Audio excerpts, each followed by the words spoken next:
부탁드립니다. 자, 오늘은 이 사무엘에 대해서 우리가 한번 은혜를 나누기를 원합니다. 우리가 익히 들어왔던 사무엘은 이스라엘의 마지막 사사로서 어릴 적부터 신앙에 흠이 없는 지도자로 바르게 자랐다고 이렇게 우리가 인식을 하고 있습니다. 그리고 무려 40년 동안 이스라엘을 다스리며 가나안 사람들의 위협으로부터 나라를 지킨 지도자였죠. 그 대부분 전쟁이라고 하면은 힘 있는 용사형의 사사들이 등장하여 나라를 지키는 것으로 우리가 그렇게 이해하고 있습니다만은 사무엘은 단지 하나님께 기도하는 것과 제사, 즉 예배로 이방 민족으로부터 나라를 구했던 지도자다 하는 것을 우리가 기억해야 할 것입니다. 그러니까 나라를 지키는 것이 어떤 힘에 의해서가 아니라 하나님께 드리는 예배와 기도를 통해서도 나라를 지키는 지도자가 있다는 사실이죠. 자, 결국 나라는 힘으로만 지키는 것이 아니라 끼어있는 기도의 용사들이 얼마나 중요한지를 보여주고 있습니다. 여러분, 제가 그 한국 근대사에 관한 그 연구를 하면서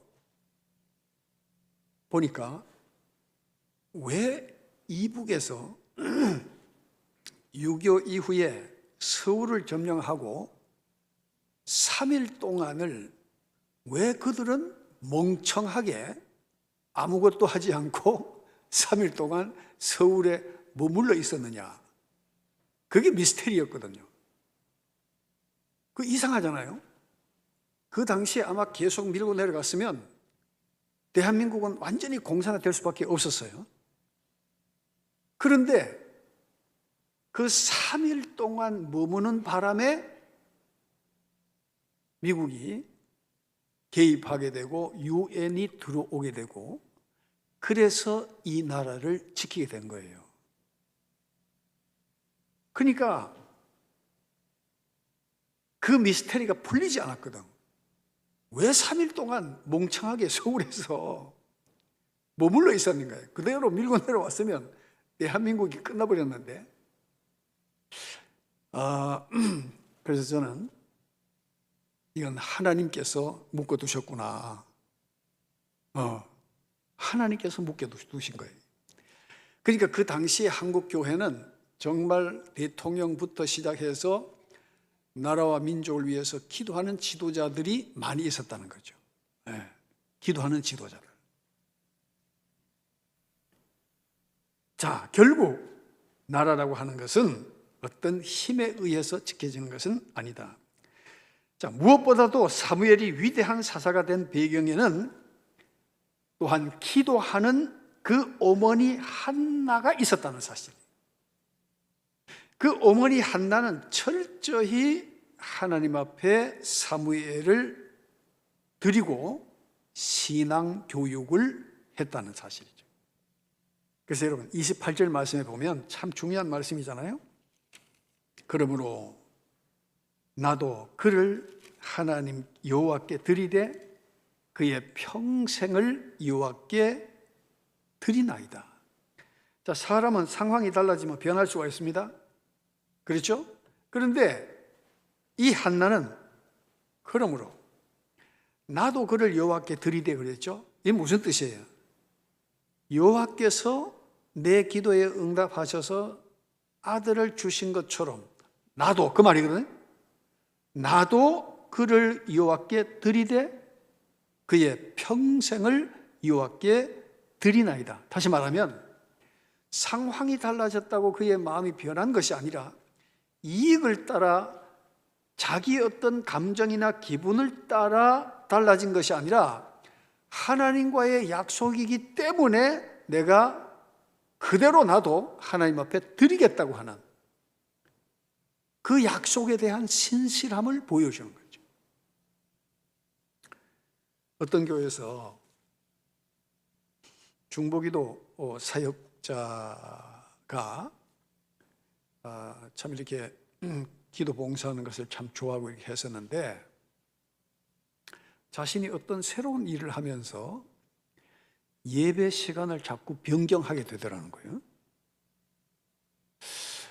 그런데 이제 마음속에 내가 이러면 안 되는데 하는 생각이 들면서 어쩔 수 없이 상황 때문에 이제 그렇게 하다 보니까 어느 날 깊이 묵상하면서 기도하는데 하나님께서 얘야, 네가 나한테 약속한 그 시간에 나는 너를 기다리고 있었어. 그렇게 말씀하시더라고요. 그러니까 이 시간에 대해서 자기도 바쁘다 보니까 별로 나중에는 처음엔 좀 찔렸다가 중요하게 생각하지 않고 시간을 적당히 늦게 가고 좀 일찍 나오고 이렇게 병등다 이랬는데 한 번은 기도하는 중에 네가 약속한 그 시간에 나는 너를 기다리고 있어 하는 그 음성을 듣고 깜짝 놀랐다는 거예요. 그래서 그때부터는 만사 모든 일을 두고 하나님 앞에 약속한 그 시간에 그 자리에 하나님께서 나를 기다리고 계신다고 하는 그런 그 음성을 듣고 그 시간을 지켰다. 그러니까 여러분, 우리 사람이라는 것은 내가 하나님 앞에 이렇게 하겠다 하고서도 시간이 어떤 그 환경이 달라지고 내 어떤 사정이 생기면 우리는 누구 일에 초점을 맞추게 되죠? 하나님과의 약속보다는 내 생각에 초점을 맞추기 시작하는 거예요. 여러분, 그러면요, 우리가 하나님 앞에 해야 될 일이 아무것도 없어져 버려요. 그래서 사람은 자꾸 타협하게 돼 있죠. 자, 이 한나가 나도 하는 건 뭐예요? 나도 하는 것은 앞서 하나님께서 내게 약속하신 대로 아들을 주셨기 때문에 나도 이렇게 나가는 거거든. 나도 그를 여호와께 드린다는 거예요. 언제까지? 평생에. 그러니까 하나님을 향한 그 한나의 마음과 그 중심을 하나님께서는 보신 거죠. 그러니까 아들을 하나님께 드렸다는 것은 그의 모든 소유를 하나님께 드린 신앙이라는 것을 우리에게 보여주면서 하나님을 향한 그 한나의 변하지 않는 그 마음을 하나님께서는 굉장히 소중히 여기셨다. 여러분, 우리가 사람과 사람 사이에도 약속을 하고 그 약속을 바쁜 중에도 지키는 사람을 보면 저 사람이 이것을 지키기 위해서 얼마나 힘쓰고 애썼는가를 알게 되면 마음에 감동이 되잖아요. 하나님도 마음도 마찬가지라는 거예요.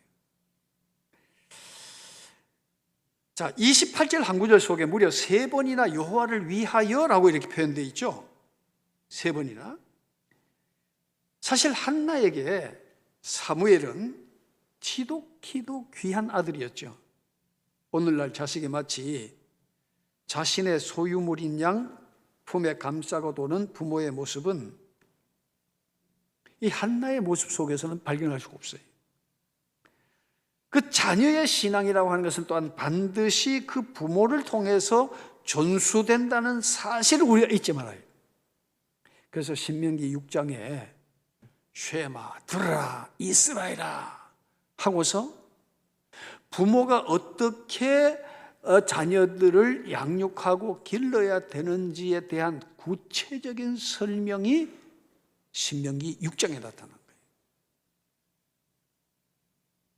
여러분, 교육이라는 것은 굉장히 중요합니다.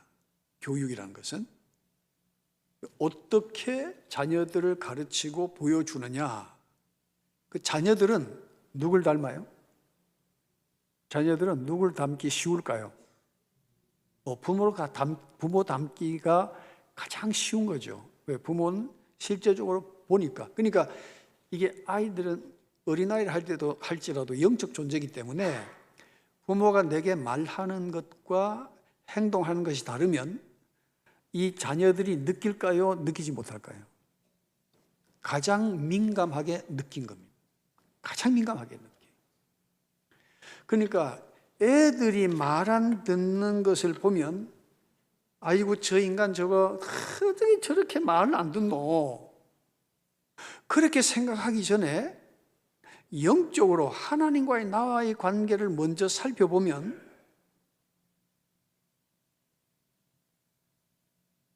내 자식이 저게 아가 뺀질이같이 뺀질뺀질하게 말 안 듣는다고 생각하기 전에 영적으로 하나님과의 나와의 관계를 생각해 보면 나도 하나님 앞에 뭐다? 우리끼리니까 그냥 얘기해 봅시다. 그냥 우리끼리니까 딴 데가 얘기할 건 없고, 그러니까 애들 어떤 그런 뺀질거리는 걸 보고 열받는데 하나님과 나와의 관계를 생각하면 하나님 앞에 나는 뭐다? 왜 그래 잘합니까? 나도 뺀질이라 내 편한 대로 생각하고, 말씀은 이렇게 말씀하셨는데 나는 이렇게 살고 싶은 거야. 내 생각대로 사는 거예요. 근데 애가 말 안 들으면 열받는 거예요. 그때는 애들 야단치지 말고 누굴 돌아보면 돼요?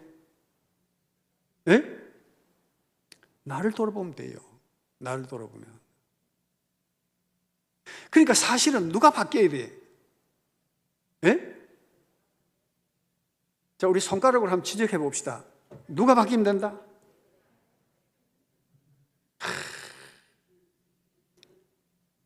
대단히 감사합니다.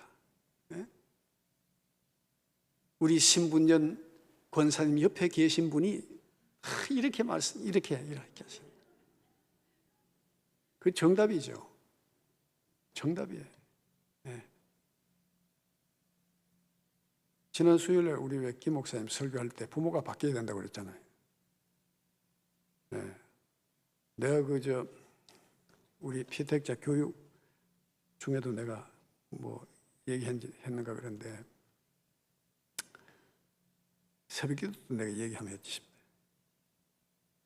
아들이 이게 나이가 30 지금 중반이 넘어가는데 장계를 안 가. 야, 이놈아 어떻게 그렇게 사람 하나 못 구하노? 근데 사실은 부모가 바뀌면 되잖아요. 하나님, 저 아들에게 신부감을 주십시오. 내가 그래 기도하다가 그날부터 기도 제목을 바꿨어요. 내가 하나님, 좋은 시아버지가 되게 해주세요. 제가 하나님, 저로 하여금 좋은 시아버지가 되게 해주세요. 그럼 뭐 며느리 안 주시겠습니까? 그 기도 바꿔서 내가 하나님, 좋은 장인 되게 해주세요. 그러면 좋은 사위를 줄 줄로 믿습니다. 우리가 바뀌어야 된다니까. 나는 뭐 준비가 안 돼가지고, 그럼 남의 집 귀한 딸이 왔을 때에 나는 그 좋은 그 시아버지로 안 바뀌어가지고 이렇게 까탈스럽게 하면 그 누가 좋아하겠냐, 요즘. 안 좋아하지. 그리고 저는 그래서 기도 제목도 바꾸고 아예 마음을 그래 먹어보니까 또 편하더라고, 그게. 별로 감동이 안 되는가 봐.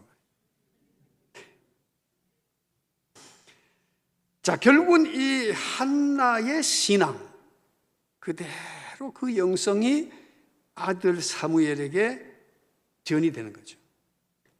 그러니까 사실 자녀들의 신앙에 가장 중요한 영향을 끼치는 것은 또 모델은 부모입니다, 부모. 어른이든 아이든 누구든 막론하고 구원을 얻기 위해서는 그렇기 때문에 우리가 물과 성령으로 거듭나야만이 변화되는 거예요. 내 자신이 그냥 인간적으로 변화가 안 되더라고. 그 은혜를 체험하고 성령이 내게 임하시면 내가 변화되고 내가 새로워질 때에 우리 주변의 환경이 여전함에도 불구하고 하나님은 나를 통해서 역사를 이루어 가시는 줄로 믿습니다. 하나님은 사실은 나를 다듬어 쓰시길 원하는 거죠. 나를, 누구를? 나 자신을. 누구 얘기할 필요 없어요. 남편 때문에 저 마누라 때문에 자식이 그 얘기할 필요 없다니까. 여러분, 또 아이라고 해서 구원받기 위한 다른 조건은 없어요. 구원은 예수 그리스도를 통해서예요. 부모가 자녀를 얼마나 하나님께 내어 드리느냐. 그래서 이 자녀들의 그 신앙의 문제를 두고서 우리가 기도하는 것은 대단히 중요하다는 것을 보여주고 있죠. 현대 기독교 신앙을 가진 부모들 가운데 영적 문제를 두고 너무나 많은 부분을 또한 자녀들에게 양보하고 있는 것을 보게 돼요. 애들 좋아하는 대로 다 해줘. 오야, 네 좋은 대로 해라. 여러분, 이게 자녀 망칩니다. 왜 어떻게 지 좋은 대로 합니까? 아이들은 경험이 없어요. 그러면 먼저 경험한 부모가 뭐가 옳고 그른지를 아는 부모가 성경적 기준에 의해서 우리가 자녀들을 길러야 된다. 자녀들에게 영적인 것들을 자꾸 양보하다 보면 그것이 평생에 찌르는 가시가 될 수 있어요. 문제는 시대가 변했다고 말합니다. 그러나 여러분 주의하십시오. 시대가 변해도 하나님은 변하지 않으셨습니다. 시대가 변해도 성경은 변하지 않습니다. 네? 그렇다면 누가 변했다는 거예요? 누가? 성경에 도저히 받아들일 수 없는 하나님의 명령에 순종하여 엄청난 복을 누린 인물들이 굉장히 많습니다. 그 가운데 한 사람 예를 들자면 창세기 22장 2절에 보면 여호와께서 이르시되 내 아들 내 사랑하는 독자 이삭을 데리고 모리아 땅으로 가서 내가 내게 일러준 한 산 거기서 그를 번제로 드리라 이렇게 말씀하죠. 자, 아브라함에게 있어서 아들 이삭은 어떤 아들입니까? 100세 때에 얻은 참 금이야 옥이야 하고 길렀던 그런 아들이. 그런데 번제로 드리라는 거예요. 이거는 뭐 대단히 충격적인 사건이죠. 어떤 분은요, 교통사고로 자식을 잃고 하나님을 원망하며 교회를 떠난 분도 있습니다. 충분히 이해가 갑니다. 사실은 이해가 가지요. 그 이해 못할 사람 누가 있습니까? 그런데 아브라함은 어떻게 했습니까? 아브라함은 모든 것이 하나님께서 주신 것임을 알았을 뿐만 아니라 기꺼이 이삭을 하나님께 바쳤다는 사실이에요. 바쳤다는 사실. 자, 히브리서 11장 17절 한번 보겠습니다.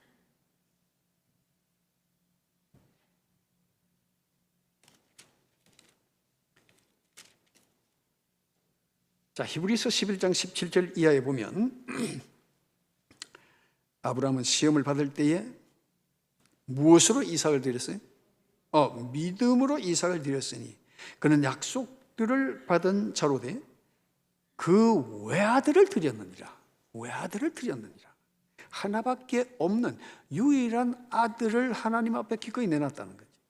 18절에 그에게 이미 말씀하시기를 내 자손이라 칭할 자는 이삭으로 말미암으리라 하셨으니 그가 하나님이 능히 이삭을 죽은 자 가운데서 다시 살리실 줄로 생각한지라. 이게 진짜 아브라함의 믿음이 무섭지요? 네? 이삭을 죽은 자 가운데서 다시 살리실 줄로 뭐 했어요? 생각한지라. 무슨 뜻이에요? 믿었다는 거요. 이게 무서운 믿음이요. 네? 하나님께서 다시 살리실 줄로 믿었다는 거예요. 생각한지라 하는 거는 하나님이 볼 때 깜짝 놀래요. 자, 하나님을 향해서 그런 믿음을 가지고 덜렁 내놓는데 그 만약에 그 이삭이 진짜 죽었다면 그건 누구의 책임이에요? 하나님이 감당할 수 없는 믿음을 아브라함이 가진 거예요. 자식을 그냥 내놓고 내가 하나님 앞에 드리면 죽은 자 가운데서 다시 살리실 줄로 내가 생각한다. 내가 믿고 있다 이 말이지. 비유컨대 그를 죽은 자 가운데서 도로 받은 것이니라. 그러니까 하나님께서 이거 잘못했다가 하는 거 참 아브라함의 믿음에 상처를 주고 싶지 않으셨던 거죠. 그래서 하나님께서 준비하신 제물을 바치도록 하고 그 이삭이 결국은 번제물로 바쳐졌지만 하나님께서 대신 준비하신 것으로 번제를 드리게 하고 이삭을 다시 아브라함 품에 주셨다는 것. 그 짧은 순간이지만 그 짧은 순간에 하나님은 아브라함의 뭘 보셨어요? 그 중심과 믿음을 보신 거예요. 합격! 그것만 하면 됐어. 오케이. 하나님께서 우리의 믿음을 달아보실 때가 있습니다. 바로 우리를 테스트할 때죠. 그것은 평소에 좋을 때가 아닙니다. 내가 가장 어려울 때, 극한 상황일 때 하나님은 그 순간을 어떻게 믿음으로 하는가를, 행동하는가를 하나님은 보고 계시는 거예요. 그러니까 사실 내 자녀를 내가 품고 껴안는다고 내 것이 되는 것이 아니죠. 하나님께 드리는 교육, 신앙 교육을 통하여 하나님께 드리면 하나님께서 우리 자녀들을 하나님이 사용하시는 줄로 믿습니다. 네? 여러분, 산에 수많은 나무가 있지만은 나무꾼을 만나면은 그 나무는 땔감밖에 안 돼요. 그러나 건축가를 만나면 건축물의 대들보가 될 수 있어요. 조각가를 만나면 예술 작품이 되어서 아름다운 건물에 자리하여 수많은 사람들이 감탄하는 예술품이 될 수가 있는 거죠. 이게 누구 손에 들려지느냐? 여러분 자녀들이 여러분의 손에 들려지기 원하십니까? 여러분의 자녀들이 여러분의 수중에 있기를 원하십니까?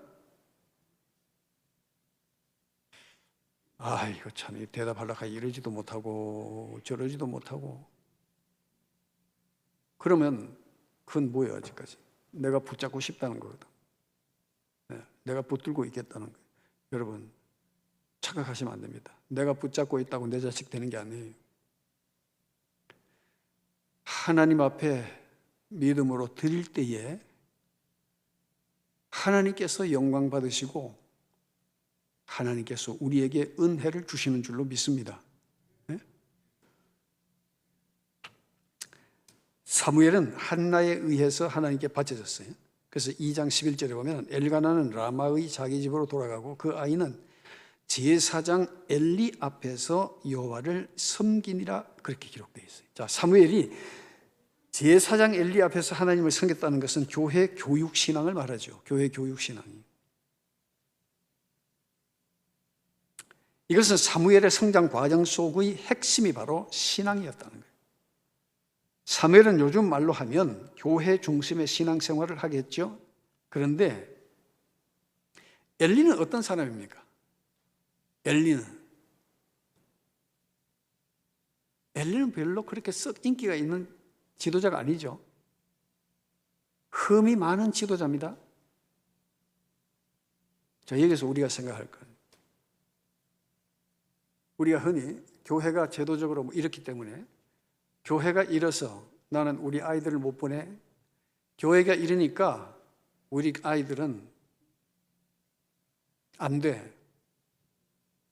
근데 여러분, 아이들이 신학적으로, 교리적으로 성령의 체험을 해서가 아니라 교육이라고 하는 틀이 있죠, 틀. 이것이 보이지 않는 가운데 아이들에게 굉장히 중요한 역할을 한다는 것을 보여주는 거죠. 아이들이 무슨 은혜를 체험하고 깨닫고 능력을 받고. 여러분, 아이들은 아무것도 몰라요. 그런데 훈련, 습관이 중요하다는 거예요. 틀이 중요하다는 거예요. 어릴 때는 그 내용은 다음에 채워지면 되니까 먼저 그것이 훈련이 돼 있대. 그래서 자, 우리 교회에서 제가 늘 강조하는 것이 뭡니까? 교회 학교는 부모가 그 교사가 되라고 제가 자꾸 얘기하잖아요. 아이들로 하여금 교회 마당을 밟게 하라는 거예요. 자꾸 습관이 되게 하라는 거예요. 그러면 교회를, 청소년기에 사춘기에 교회를 떠났다가도 그 어릴 때의 부모와 함께 교회를 출입했던 그 어떤 기억들이 어느 날 강력하게 그의 머리에 새겨지면 다시 되새김이 되어질 때에, 그래서 교회로 돌아오는 사람들도 꽤나 있다는 사실이, 틀을 만들어 주라는 거예요. 틀을. 교회가 무슨 오늘날 현대 교회가 완전한 교회가 있습니까? 지금 교회 학교도 다 지금 뭐 신통치 않은데 지금. 그런데 자꾸 뭔가 완벽한 걸 생각하는 거예요. 완벽한 거. 부모도 완벽하지 못한데 교사들도 마찬가지죠. 부족하지만. 그러나 내가 내 자녀를 하나님 앞에 늘 세운다고 하는 그런 믿음을 가지고 자라게 하면 그 후에 모든 책임은 하나님께서 주시는 줄로 믿습니다. 하나님께 책임져 주시는 거예요. 근데 부모가 마음 없으면 절대, 아이들은 어릴 때 아무것도 모릅니다. 부모가 좋아하기 때문에 따라가는 거예요.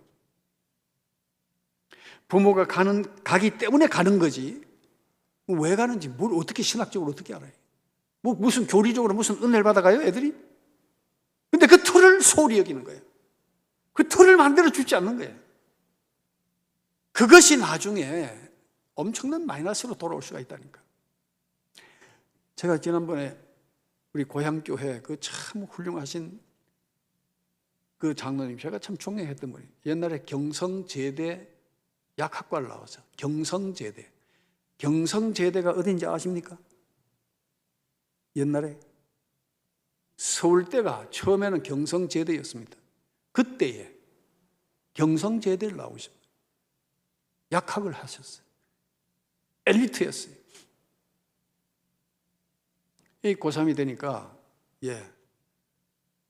너 지금 교회 나가서 뭐 그렇게 하지 말고 공부 열심히 해서 좋은 대학 나와서 하나님 앞에 얼마든지 큰일 할 수 있잖냐. 그러니까 대단히 지성적인 분이지, 아주 이성적인 분입니다. 그렇게 해서 네가 나중에 더 크게, 네가 잘 돼서 더 크게 하나님 앞에 영광 돌릴 수 있잖냐.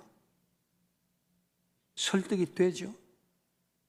최고의 지성이었으니까 그 당시에. 아주 얼굴도 영화 배우처럼 잘생긴 분이. 제가 참 좋아했어요. 내 인생 그 아들이 선배가 되잖아요. 한 해 선배인데 교회 안 나오더라고. 드디어 대학에 들어갔어요.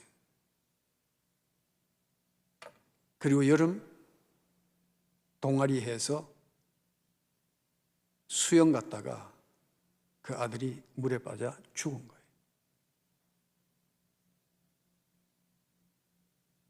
그래서 그 시신을 못 찾아가지고 교회 청년들하고 그 시신을 찾으러 간 적이 있었거든. 그 장사 지낼 때 아버지가 굉장히 비통해 하시더라고. 너무 마음에 안 돼. 너무 사랑하는 아들이야. 그런데 공부 잘해서 하나님 앞에 영광 돌리는 것은 미래의 일이에요. 그렇게 될 줄 누가 알았어요? 아무도 몰랐어요.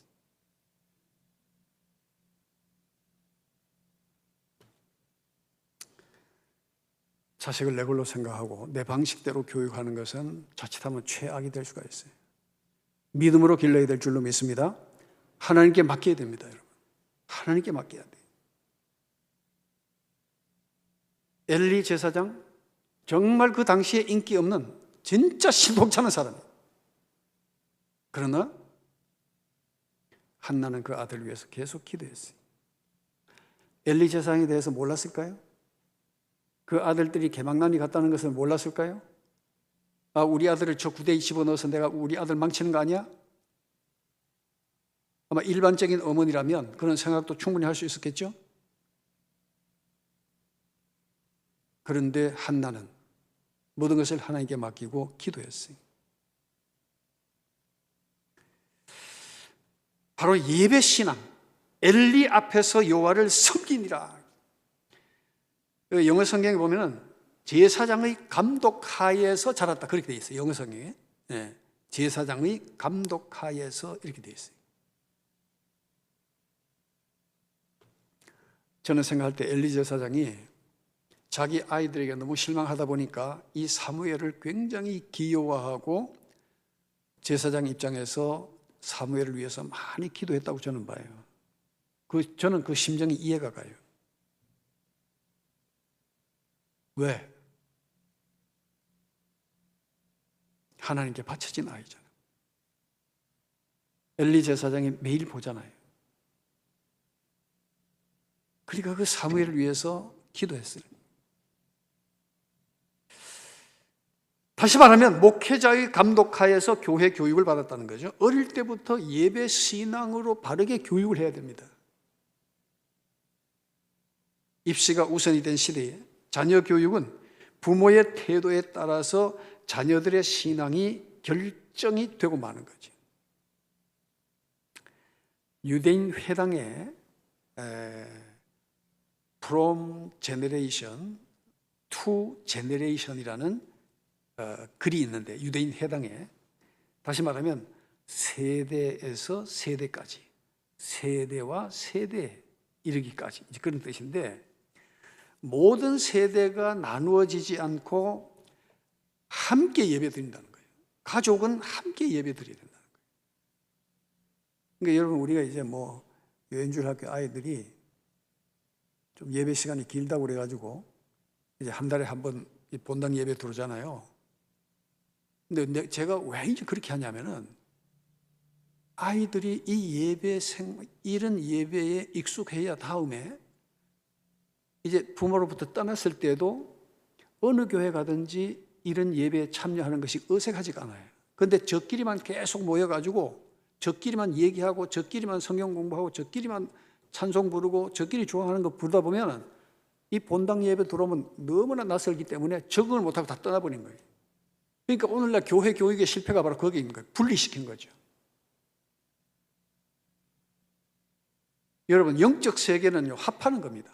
영적 세계는 할아버지, 아버지, 손자가 함께 예배하고 경배하는 것이 바로 성경이 보여주는 예배입니다. 분리한 게 어디 있어요, 예배를. 이 현대 교육적 영향, 물론 이제 영국에서 시작될 때는 버려진 아이들, 그들을 위해서 시작된 일이지만은 그것도 괜찮죠. 그 버려진 아이들을 대신 교사가 그 부모의 역할을 하면서 아이들을 기른다고 하는 것은 굉장히 소중한 것이지만, 그것이 학문화되어지고 정례화되어지고 하나의 어떤 틀이 되어졌을 때에 이게 이제 세대를 두고 보면은 이런 교육 방식이 지금 와서는 잘못됐다는 것이 드러나 버린 거예요. 교회 교육은 부모와 자녀가 함께 해야 됩니다. 그래서 어릴 때 습관이 되도록 해줘야 평생에 이탈하지 않는 거예요. 저끼리 모아놓으니까, 저희들끼리만 얘기해버리니까 이제 어울리지 못하고 섞이지 못하고 결국은 세대차를 낳게 되는 거예요. 세대차. 그래서 기독교 교육에서 최대의 적은 세대차다. 그거는 엄마 아버지는 하는 거고 우리 다르다 이래버리면 그게 안 되는 거거든, 교육이라는 건. 그래서 우리가 유치부, 아동부, 청소년부 부모님들은 우리 자녀들과 함께 꼭 교사가 되셔서 자녀들의 신앙 교육을 여러분들이 책임져 주시기를 부탁드립니다. 네? 책임져 주셔야 돼요. 내 새끼 누가 가르쳐요? 내가 책임지고 가르쳐요, 하는 말씀으로. 네? 그 교사들은 보조 역할을 하는 것밖에 없어요. 부모가 안 하는데 누가 하냐고, 그거를. 그러니까 교사들한테 다 맡겨놓고 자기는 딴 거 하면서. 그러니까 아이들은 교사들 아니라 엄마가 어떻게 하는 걸 보는 거예요. 아빠가 어떻게 하는지 보고 배우는 거예요, 신앙이라는 걸. 여러분, 굉장히 중요합니다, 이거. 네, 굉장히 중요해요. 그래서 모든 부모는 교사가 되라는 거예요, 교사가. 교사가 돼야 됩니다. 내 자식 내가 말씀으로 길러야지. 내가 기도하고 길러야지. 네? 그러면서 교회 와서 자연스럽게 또 각 부서 모임 때는 아이들이 거기서 자기들 세계가 있으니까 또 교제하면서 하나님을 배우도록 그렇게 해야 된다.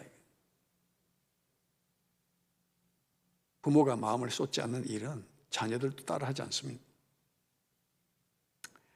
모든 세대가 나누지 않고 함께 예배하는 것은 지극히 성경적 교육 방식이다. 온 가족이 함께할 때에 진정한 교회 교육이 이루어지는 거예요. 부모가 함께 해야만이 그 교회 교육이 성공할 수가 있는 거예요.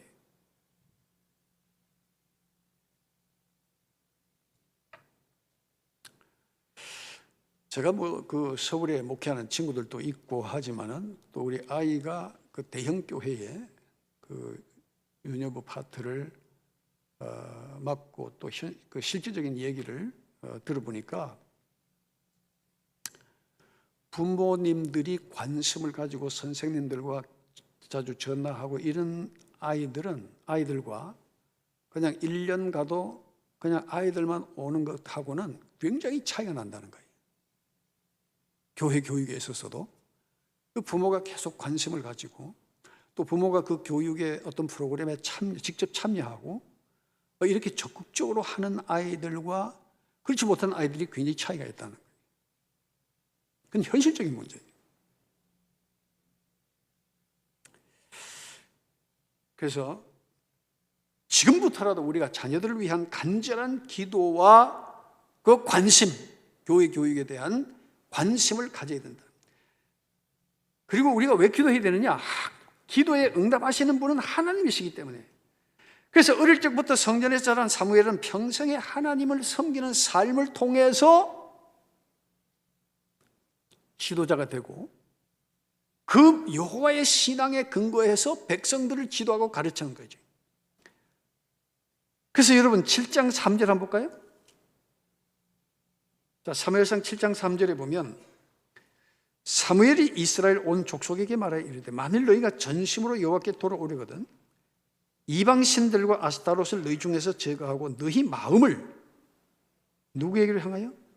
여호와께로 향하여 그만을 섬기라. 그리하면 너희를 블레셋 사람의 손에서 어떻게? 건져내시리라. 이렇게 말했어요. 자, 사무엘이 성전에서 여호와를 섬기며 자라는 가운데 가장 충격적인 사건을 경험하는데 그게 뭐죠?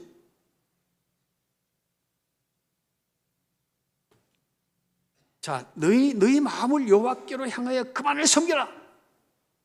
이랬는데 나중에 사무엘이 충격적인 경험을 하게 됩니다.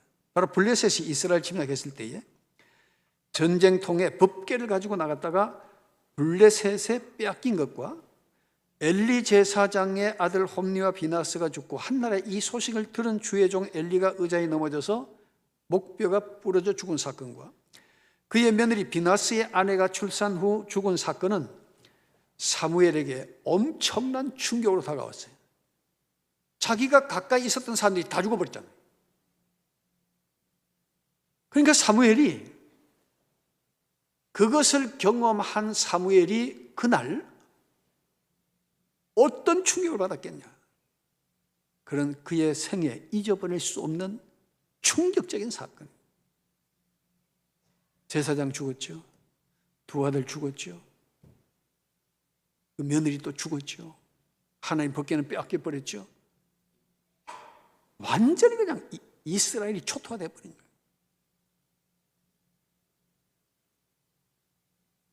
이것은 엘리 제사장이 이스라엘의 각종 우상 숭배에 대하여 침묵했던 결과이고 자기 자녀들을 바로 기르지 못한 데 대한 대가였다. 자식들이 교회 생활 지 마음대로 해버린 거야. 요즘 말하면 저 기분 내키는 대로 해버린 거지. 여러분, 그래서 교회라고 하는 것은 영적 질서라는 것이 굉장히 중요합니다. 내 기분과 감정으로 봉사하는 것이 아니다. 이 홈리와 비나스는 저 기분대로 해버린 거예요. 그래서 하나님께서 성경에 보면 죽이시기로 작정했더라고 그랬죠. 죽이시기로 작정했더라. 얼마나 무서운 얘기입니까? 여러분, 우리가 예수님 믿고 다 복받기 원하잖아요. 그렇죠?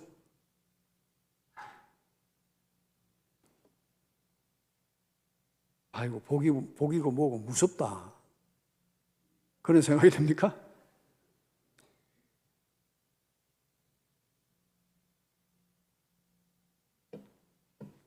하나님의 복은 항상 약속에 근거하고 있습니다. 그냥 주신다 하지 않았어요. 너희가 이렇게 살아, 이렇게 하면 내가 너희에게 복을 줄 거야. 항상 그렇잖아요. 그런데 우리는 목표만 있어. 복 받는 거. 목표만 있지 과정이 없는 거예요. 모든 일의 과정을 무시해버리면 무엇 때문에 잘못됐는지 사람은 자기를 모르는 거예요. 과정을 무시해버리면 그 목표만 있는 거예요. 예수 믿으면 복 받는다 하더라. 자, 이 신앙이 얼마나 무서운지 모르면 이걸 바로 기복신앙이라고 그러죠. 교회 나가면 복 받는다 하더라. 여러분, 교회 가면 복 받는다는 건 성경에 없어요. 그러면 어떻게 해야 복을 받느냐? 이 과정이 있어야 되는데 이거 생략해버리는 거예요. 그러니까 나중에 잘못돼도 뭐 때문에 잘못된지 모르는 거죠. 아니, 복 받는다 했는데 왜 이러지? 과정을 무시해버리는 거예요. 자, 믿으면 구원받는다 하더라. 믿으면 구원받아. 그거 100% 맞는 말이죠. 그런데 어떻게 믿어야 되느냐? 어떻게 믿어야 돼요? 회개하고 믿어라 이거예요. 회개가 없어. 그러니까 어떤 어려움이 있으면 신앙이 심히 흔들리는 거야. 네? 나 예수 믿고 이렇게 봉사하고 말이야. 누구보다도 이렇게 뛰어나게 했는데 왜 하나님께서 내게 복을 안 주시지? 그러니까 과정을 모르는 거예요. 과정을. 어떻게 해야 복 받는지 목표는 있는데 과정을 생각해버리니까 나중에 자기도 복잡해지는 거예요. 여러분, 신앙은 목표보다도 과정이 더 중요합니다. 과정이. 이 과정을 생각해버리는 거예요.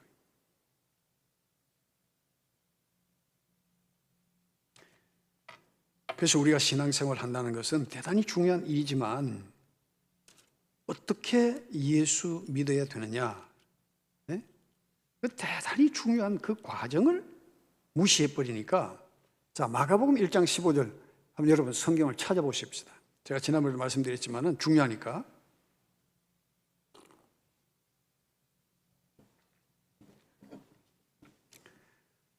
자, 1장 15절 같이 읽겠습니다. 자, 이건 화면에 안 떼어도 됩니다. 제가 일러주지 않았기 때문에. 자, 15절 같이 읽습니다. 이르시되 때가 찼고 하나님의 나라가 가까이 왔으니 회개하고 복음을 믿으라 하시더라. 아멘. 회개하고 복음을 믿을 때에 하나님께서 뭘 주신다고 약속하셨어요? 성령을 주신다고 약속하신 거예요. 성령을 주신다고. 그러니까 성령의 은혜의 체험이 없으니까 머리로는 다 알아요. 머리로는. 그런데 궁극적으로 어떨 때는 내 신앙이 흔들리는 거예요. 어떨 때는 회의감이 들어요. 또 어떨 때는 뭐 이것저것 모르니까 또 내 아는 것 가지고 사람이 교만해지는 거예요. 근데 그게 왜 그렇게 된지 모르는 거예요, 원인을. 회개가 없는 믿음은 굉장히 위험한 거죠. 교리나 지식을 가지고 다른 사람을 판단하고 비난하고 정죄하는 거예요. 그 지식이 그 사람을 망하게 하는 거죠. 차라리 모르는 게 더 나아요.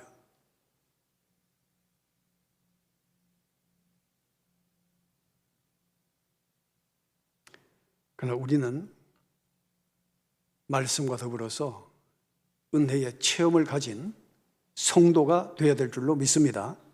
네? 은혜의 체험이 있어야 되는 거예요. 자, 엘리 제사장이 결국은 죽고 그 아들들도 죽고 며느리도 죽고. 자, 그러나 그 가운데서 사무엘은 하나님의 음성을 들으면서 자란 사람이었기 때문에 흔들리지 않았어요. 그리고 20년의 세월이 지났을 때, 자, 사무엘이 자라서 이스라엘의 지도자로 채워졌을 때 그가 이스라엘 백성에게 한 첫 번째 설교가 바로 사무엘상 7장 3절 4절 말씀입니다. 자, 다시 한번 봅시다. 사무엘이 이스라엘 온 족속에게 말하여 이르되 만일 너희가 전심으로 여호와께 돌아오리거든 이방 신들과 아스타롯을 너희 중에서 제거하고 너희 마음을 누구에게로 향하여? 여호와께로 향하여 그만을 섬기라. 그분만 섬기라. 그리하면 너희를 블레셋 사람의 손에서 건져 내시리라. 이에 이스라엘 자손이 바알들과 아스타롯을 제거하고 여호와만 섬기니라. 그렇게 기록되어 있어요. 자, 이때부터 이스라엘이 달라지기 시작하는 거죠. 자, 하나님도 바알도 아스타롯도 이방의 각종 신들도 다 섬기면 좋다고 하는 오늘날 종교다원주의. 이 종교다원주의는 오늘의 얘기가 아니고 사사시대에도 역시 있었다는 거예요. 하나님도 섬기고 바알도 좋지, 아스타롯도 좋고. 그래서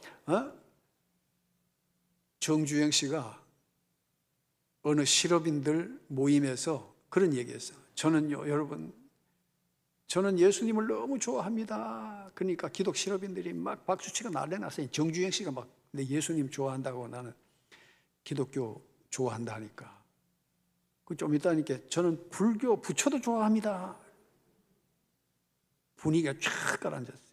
근데 이분이 하는 얘기가, 여러분, 예수님도 믿고 부처님도 믿고, 그래서 나중에 죽어서 만약에 천국이 있으면 천국 가면 되고, 극락이 있으면 극락 가면 되지 않습니까? 할렐루야. 얼마나 합리적이고 이성적입니다. 그렇죠? 그게 바로 세상은요, 그렇게 살아야 돼. 네. 그래서 두 가지를 딱 잡고 있다가, 천국이 만약에 있으면 천국 가면 되고, 극락이 있으면 극락으로 가면 되고. 멋지죠? 멋있죠? 동의를 안 하시네. 뭔가 아시는 것 같아요. 여러분, 하나님께서는 우리를 천국으로 초대하신 줄로 믿습니다. 천국 신앙을 가져요. 천국 신앙. 천국이 없을 택이 없어요. 이거는. 극락은 없을 수 있어.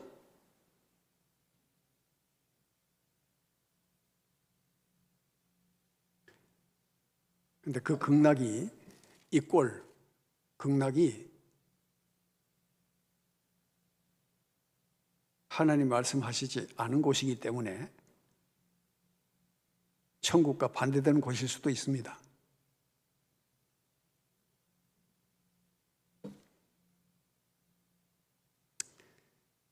그러니까 오늘날 종교다원주의 대표 신학자가 폴 F. 니터라고 하는 사람인데, 오직 예수 이름으로만 하고서 퀘스천 마크를 붙인 제목의 책이 있어요. 오직 예수로만? 이런 뜻이죠. 자, 거기에서 오직 예수님의 이름으로만 구원받는 것은 아니다 하면서, 붓다 없이 나는 그리스도인일 수 없다. 부처 없이 나는 그리스도인일 수 없다. 그리고 예수와 또 다른 이름들의 신들이 있다. 그러면서 신학자인데 기독교를 비하하고 막 공격을 한 거예요. 여러분, 시대적으로 지금은 융합시대, 혼합시대입니다.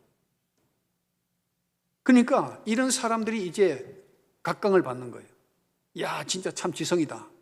이것저것을 다 포용할 수 있는 스케일이 큰 학자구나. 그 추세가 그걸로 이제 흘러가는 거예요. 이거는 붉은 지식인이죠. 붉은 지식인. 붉은 지식인. 자경화된 붉은 지식인이에요. 근데 그걸 모르고 사람들이 좀 배웠다 하면 그것도 따라가는 거예요. 이야, 그렇지. 기독교는 너무 독선적이야.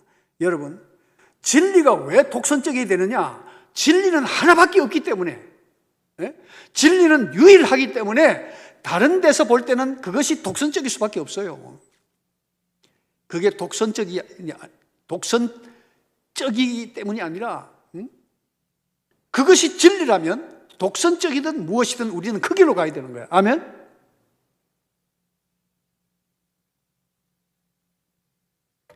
하나님도 안 변하시는데, 성경도 변하지 않았는데, 오늘날 우리들은 많이 변해져 가고 있다는 거예요. 혼합과 융합의 시대. 그래서 이 시대는 더욱더 신앙의 순수성을 회복하는 것이 중요하다. 오직 성경 중심, 예배 중심, 말씀 중심, 천국 중심, 예수 중심의 신앙을 가져야 될 줄로 믿습니다. 바로 그것이 우리에게 구원을 주는 거예요. 그 믿음이 살아있는 믿음이에요. 성경은 분명히 말하고 있습니다. 너희 마음을 여호와께로 향하여 그만 섬겨라. 그만 섬겨라.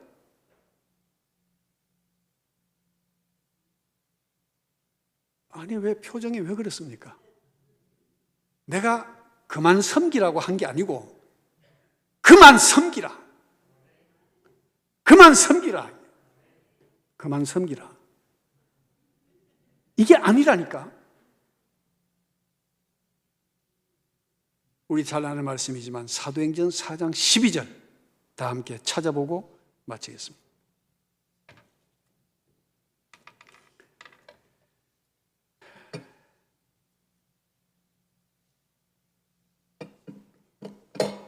자, 같이 읽겠습니다.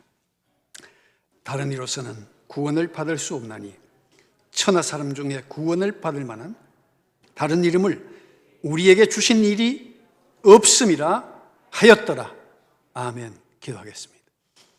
주님, 다른 이로서는 구원받을 수 없기 때문에 하나님의 독생 성자 예수 그리스도를 이 땅에 보내주셨습니다. 오늘은 주님의 오심을 기념하는 성탄절입니다. 주님께서 이 땅에 오셨다는 것, 우리 죄인을 위함이라는 것을 우리가 깨닫게 하여 주시고, 내가 그 길이요 진리요 생명이라고 말씀하신 주님을 따라가는, 주님의 길을 걸어가는, 주님이 주신 생명을 소유한 그리스도인의 삶을 살게 하여 주시옵소서. 예수 그리스도의 이름으로 기도드리옵나이다. 아멘.